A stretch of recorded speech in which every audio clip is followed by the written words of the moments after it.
Hello everyone, welcome back to the channel. This is Tom Worth Jr. And just straight out of here, I wanted to acknowledge one of the viewer feedbacks that said, hey, you're rambling too much about personal stuff and spending too much time on that before getting into the subject matter. And I hear you and I thank you for the feedback, and you are absolutely correct on, I think it was the Confederacy video. I spent almost, maybe 10 minutes building up to stuff, talking about my own mix of stuff and then Texas history, blah, blah, blah, blah, blah. So, to that guy, I want to say, you're probably wondering why I'm wearing Godzilla today.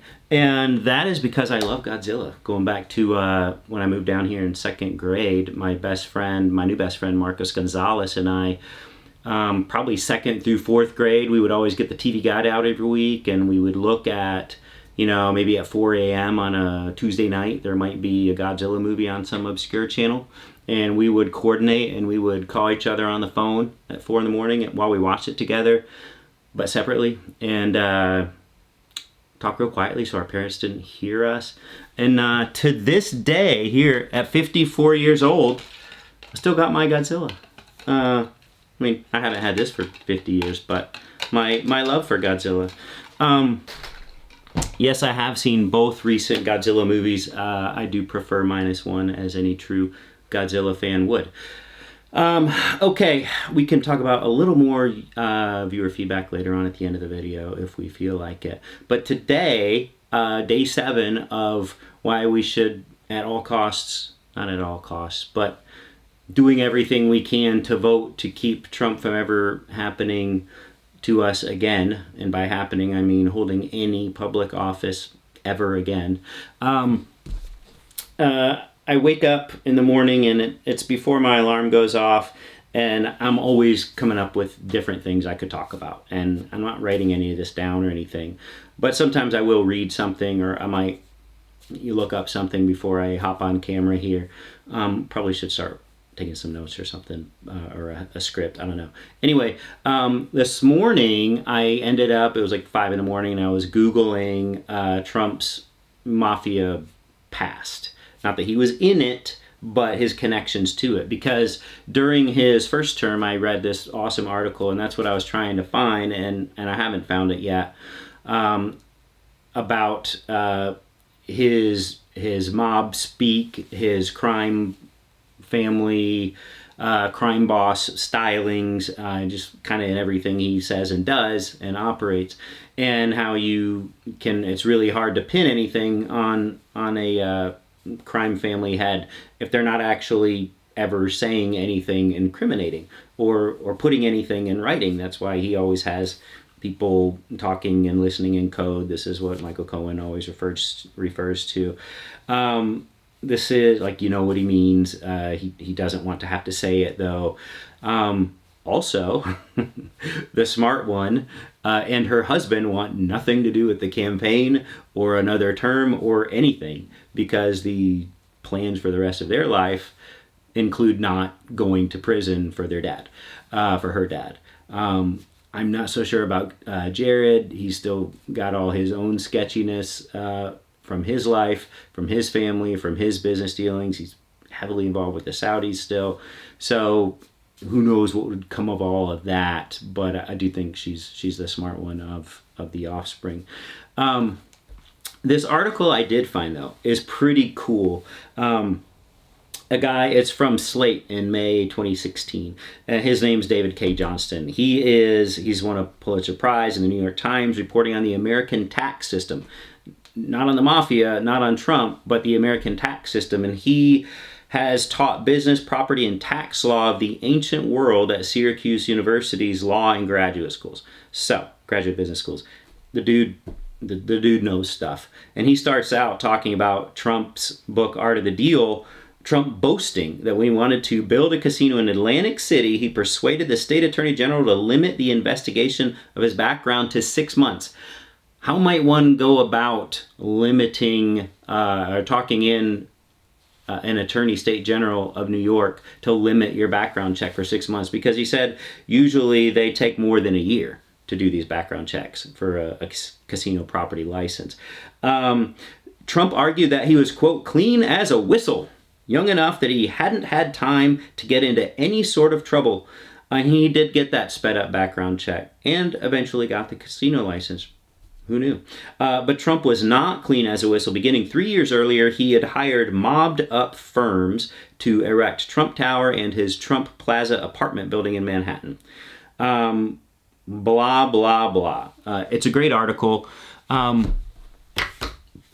from the start. I mean, you are privileged enough to go to Wharton School of Business at Penn in the 60s. I mean, at that point, it's all political connections and money, and he gets in, and he's not smart. We all know this. He gets out, and he tracks down Roy Cohn, the lawyer of the Mafia, because you're not getting into this biz without dealing with the Mafia. The construction biz, the casino construction biz in New Jersey. He wants to build apartments in Manhattan. At that time, I don't know anything about this time, but at that time, unsavory characters abounded, and you had to do what you had to do, I guess. I don't know. I wouldn't do that. Because you would have to deal with these kinds of people. I'm just looking to not deal with people like that if I can. But that's not Trump. He seeks them out. He says, I can hang, and I'm going to do what I need to do. And he does. And he does that for the next 40, 50 years. And here we all are now. It goes back to how you're raised. It goes back to your values. It goes back to how you were formed. His formative years were sounded like a crooked father, the construction business, wanted to hang out with people with a lot of money. So you need a lot of money. Versus Kamala Harris, who does not hang out with people like that. She hangs out with people who are scraping to get by, people who are working hard, people whose families are raising each other's children, because you got to work odd hours or you got to work multiple jobs. That's how she's formed. Seeing people who are working hard, seeing a bad system that she wants to grow up and change. So she works hard herself, and she works on changing that system. They could not be more opposite. So you have her fighting against people like him, convicted felons, fraudsters, sexual assaulters, liars, cheaters, stealers. That's who she decided she needed to take on. And that's what he is, and this is what she's doing now. I did have a commenter say, so are you voting for Kamala Harris?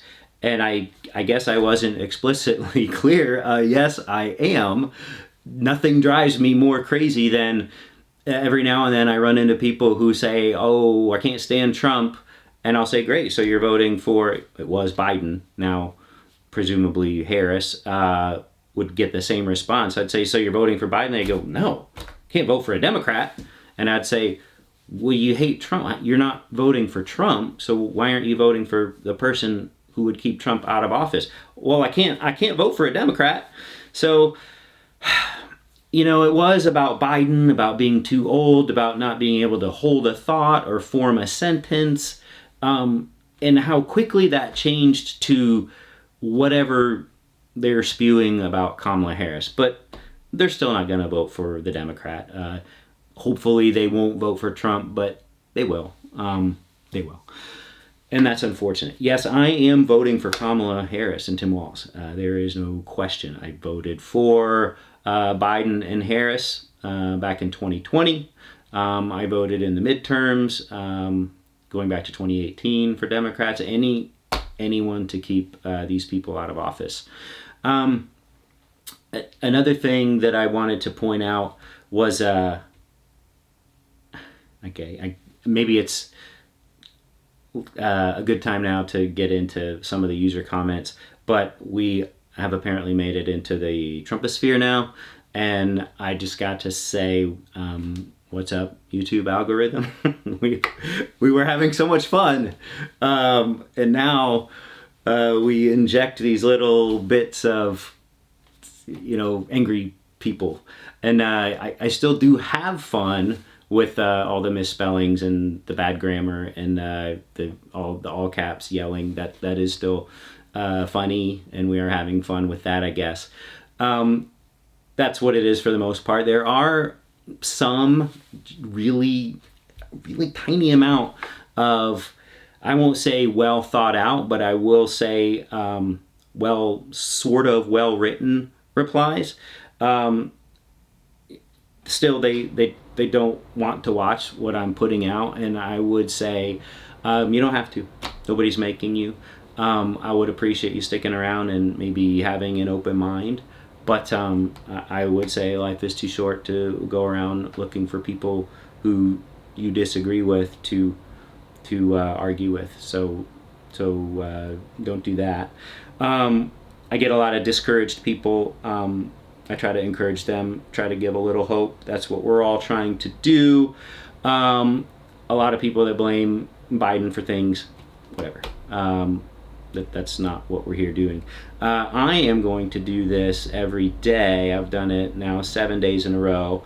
I plan on doing it every day through the election. I may miss a day or two if I'm out of town, or something comes up where I can't squeeze in a quick video and a quick edit and a quick upload. That's certainly possible that that kind of day would come. But other than that, I'm here. I'm here every day, and all are welcome. And thanks for watching. See ya.